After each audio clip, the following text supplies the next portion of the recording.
کسب و کارهای خانوادگی نقش مهمی در اقتصاد جهانی دارند، ولی آیا میدونید مدیریت مالی در این نوع کسب و کارها چه چالش‌هایی دارد؟ یکی از بزرگترین چالش‌ها در کسب و کارهای خانوادگی تداخل احساسات با تصمیم‌گیری‌های مالی است. از مسائل مربوط به جانشینی گرفته تا تقسیم منابع، همه میتونن باعث درگیری‌های خانوادگی بشن.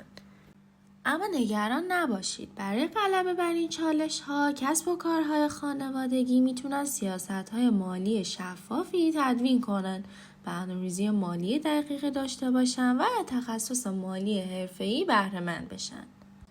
تعادل بین منافع خانوادگی و نیازهای کسب و کار کلید اصلی موفقیته. این تعادل میتونه از طریق فرهنگ سازمانی قوی و شفافیت در تصمیم گیری ها برقرار بشه.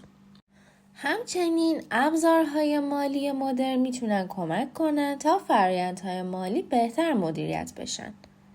با مدیریت مالی صحیح، کسب و کارهای خانوادگی میتونن به اوج موفقیت برسن. بیلانت، حسابداری کوانتومی.